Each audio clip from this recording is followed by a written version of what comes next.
नमस्कार दोस्तों। आज हम आपको सुनाएंगे मौत का पहाड़ नामक एक कहानी। तो सबसे पहले गायत्री मदन दत्त और एक होता है राइम बायरकर। दो व्यक्ति जो होते हैं, जो शब्द हैं गायत्री मदन दत्त ने लिखा, वहीं चित्र जो छापे हैं, चित्र जो बनाए हैं राम बायरकर जिनका नाम है। तो चलते हैं, आपको कहानी पे लेके चलते हैं। तो रोचरो और इचरो और रिचरो दो भाई थे और दिन भर वे अपने खेतों में काम करते थे। शाम को जब वे घर लौटते तो उनकी माँ खुशी से मुस्कुराते हुए उनका स्वागत करती कि आओ मेरे बेटो, भोजन तैयार है। पर कुछ दिनों से इचरो और चिरो उदास रहने लगे थे और वे अक्सर खिड़की में से एक कोहरे से घिरे पहाड़ की ओर देखा करते। खिड़की से देखा करते। वे कहते कि 70 वर्ष के होते ही सब बूढ़ों को उनके बेटे इसी पहाड़ पर लाकर छोड़ जाया करते हैं। अर्थात जब उनके माँ बाप 70 वर्ष के हो जाते हैं तो जो सभी उनके जो पुत्र होते हैं इस पहाड़ पर लाके उनको छोड़ देते हैं। और यह नियम उस राज्य के राजा ने बनाया था। इसके पीछे विचार यह था कि जब बूढ़ों में योग्यता और ताकत खत्म हो जाती है तो वे परिवार और समाज पर बोझ बन जाते हैं। तो वे कहते थे कि उनको मार देना ही बेहतर होता है।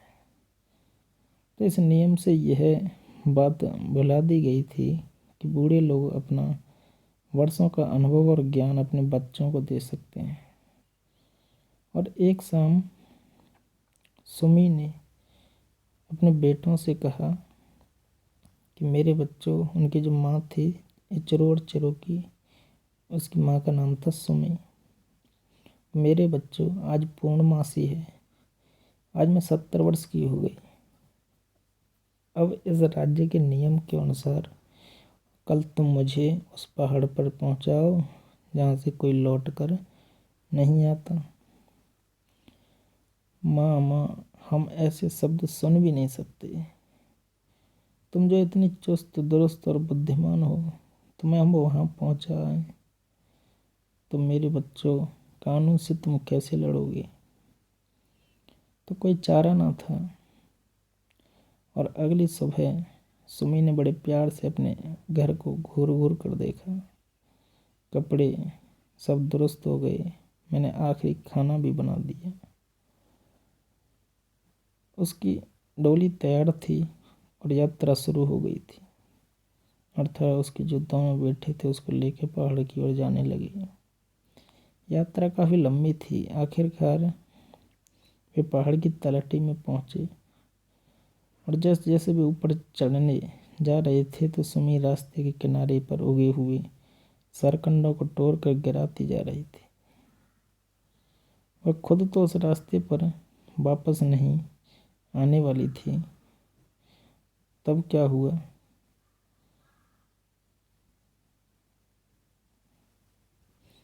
पर अपने बेटों के लिए लौटने के लिए रास्ते पर निशान छोड़ते जा रही थी और वह हमेशा की तरह उन्हीं के बारे में सोच रही थी। जब भी उनकी माँ थी उनके बारे में सोच ही रही थी कि वे रास्ता ना भूल जाएं। कि वे कोहरे से घिरी पहाड़ की चोटी पर पहुंच गए तो अब वह कहने लगी, जुग जुग जियो मेरे लाडलो, ध्यान रखना जिस राह से आए हो उसी रास्ते या उसी से वापस लौट जाना। अलविदा हमारी प्यार प्यारी माँ। तो इचरो और चिरो झट से घूमे और लौट पड़े। समझदार और प्यारी माँ के बिना घर कितना सूना लगेगा। और वो जा रहे थे जैसे ही, तो जिसने हमें जन्म दिया, दुख तकलीफ उठाकर बड़ा किया, उसी का परित्याग करना पड़े, कितना भयंकर और कितना शर्मनाक। अंधेरा हो चला था और बर्फ भी गिरने लगी थी। उतावली में भाइयों ने छोटे रास्ते से नीचे उतरने का फैसला किया, अर्थात शॉर्टकट लेना चाहा उन्हें।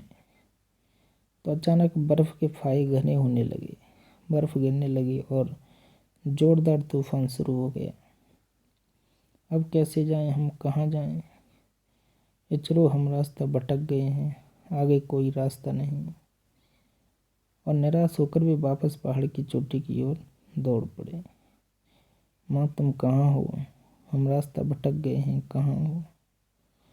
तो बर्फ़ से सुन्न होकर अधमरी सी सुमी झाड़ियों के पीछे पड़ी थी, पर उसमें चेतना आई कि बच्चों को मेरी ज़रूरत है। जैसे ही उसने बच्चों के बारे में सुना तो वह जाग गई। इचरो और चिरो ने उसे डोली में बैठाया और घर ले चले। वे देखो, टूटे हुए सरकंडे पड़े हैं ना, उसी रास्ते चलो मेरे बच्चों। बड़ी आसानी से और आत्मविश्वास के साथ सुमी उन्हें पहाड़ से नीचे ले आई और उनका घर आ गया। अब तुम्हें कहीं नहीं जाने देंगे माँ, चाहे हमें कुछ भी क्यों ना सहना पड़े। इचरो और चिरो ने सुमी को झोंपड़ी के पिछले हिस्से में छिपा दिया और गांव वालों और सिपाहियों को उसका पता न चल सके। तो अब वे तीनों बड़े आनंद से रहने लगे। एक दिन उस राज्य के राजा ने सभी परिवारों के पुरुषों को बुलाया। मैं कुछ काम बताऊंगा जो कि तुम सबको करने होंगे, और जो लोग असफल रहेंगे या नहीं कर पाएंगे जिस काम को मैं कहूँगा, तो उन पर भारी जुर्माना होगा। तो पहला काम यह है कि राख की रस्सी बना कर लाओ। किसकी? राख की रस्सी, सो भी राख की। इचरो और चिरो ने इस अनोखे काम के बारे में सुमी को बताया, अपनी माँ को बताया। अरे बड़ा आसान है, एक रस्सी लो और उस पर खूब नमक का पानी मलो और फिर उसे अपने पतरे पर रखो और आग लगा दो। रस्सी जलने पर राख रह जाएगी, पर नमक की वजह से वह बिखरेगी नहीं। अगले दिन दरबार में काम पूरा कर लाए अतिथि, तुम्हारे नाम क्या है? तो इचरो और चिरो, महाराज। तो बहुत खूब। और याद है ना, जो लोग यह काम नहीं कर पाए उन्हें जुर्माना भरना होगा। और बाकी सब गांव वालों ने जुर्माना भर दिया। अब दूसरा काम, एक शंख लाओ जिसके आर पर धागा पिरोया हुआ हो, अर्थात उसमें धागा पिरोया जा सके। अब सुमी के पास इस समस्या का भी हल था। बोली, पहला कदम है कि एक चींटी को पकड़ना, उसके पैर में धागा बांधकर उसे शंख के ऊपर वाले छेद में से अंदर जाने दो, और फिर शंख के मुंह पर कुछ चावल के दाने रख दो। इससे इधर से आएगी और इधर से निकलेगी वह। तो चावल के दानों से आकर्षित होकर उसकी गंध से चींटी शंख में से अपना रास्ता बनाकर निकलेगी, तो धागा भी शंख के मुंह तक पहुंच जाएगा। तो राजा की खुशी की सीमा न रही, उन्होंने ऐसा ही किया और वह हो भी गया। तो दूसरे गांव वालों को दोबारा जुर्माना भरना पड़ा। तीसरा काम था कि बांस के टुकड़े में जड़ और तने की ओर के सिरों को पहचानना है। तीसरा काम क्या था कि बांस के टुकड़े में जड़ और तने की ओर, उसके ओर के सिरों को पहचानना है। सुमी ने उत्तर को दरबार में प्रयोग करके दिखाया। तो बांस के टुकड़े को पानी में डालिए, जो सिरा तैरे वह तने की ओर का है ना, और जो डूबे वह जड़ की ओर का है। लाजवाब मेरे बच्चों, इस बार भी तुमने काम कर दिखाया। तो एक ऐसा ढोल लाओ, अब उसने कहा कि एक ऐसा ढोल लाओ जो बिना बजाए बजता हो। तब क्या हुआ? तो राजा का बताया यह काम भी बच्चों ने घर जाकर सुमी को बताया, अपनी माँ को बताया। कुछ देर सोचने के बाद सुमी हंसने लगी। अचार के इस डिब्बे का ढक्कन और पैंदा हटाने से वह दोनों ओर से खुल जाएगा। अब चमड़े के गोल टुकड़े काट कर इसके दोनों ओर मढ़ दो, मगर उससे पहले क्या करना है, कुछ मधुमक्खियाँ अंदर छोड़ दो, अर्थात कुछ मधुमक्खी अंदर छोड़ दो और चमड़े के जो गोल टुकड़े हैं दो काट कर जो लाए उन पर मढ़ दो, अंदर मधुमक्खी छोड़ के। अब राजा जी ने उत्सुकता से उस अनोखे ढोल को हाथ में उठाया तो अंदर वाली मधुमक्खियाँ घबरा कर उड़ रहीं और चमड़े से टकराने लगीं, जिससे जो चमड़ा जो डिब्बा था वह डप डप डप डप बजने लगा। ढोल अपने आप बजने लगा। चमत्कार चमत्कार।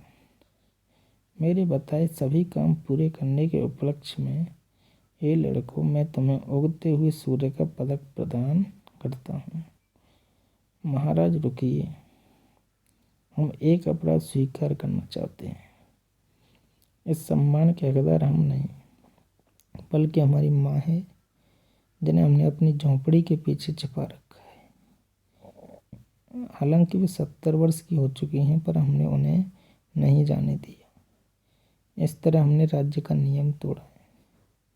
क्या तुमने नियम तोड़ा है? तब तो तुम्हें वही दिया जाएगा जिसके तुम लायक हो। तुम्हें क्षमादान दिया जाता है। हा हा हा। तो इचरो चिरो, आज मुझे बहुत बड़ी सीख मिली। मैं अपने बनाए उस निर्दय नियम को रद्द करता हूँ। महाराज कृपा करके इन गांव वालों के दिए हुए जुर्माने को वापस लौटा दीजिए, क्योंकि ये बेचारे तो गरीब से गरीब तर हो गए हैं। मैं न सिर्फ इनके रुपए लौटाऊंगा, बल्कि एक कोष स्थापित करूंगा जिसकी सहायता से ये अपने बूढ़े माँ बाप की अच्छी तरह से परवरिश कर सकें।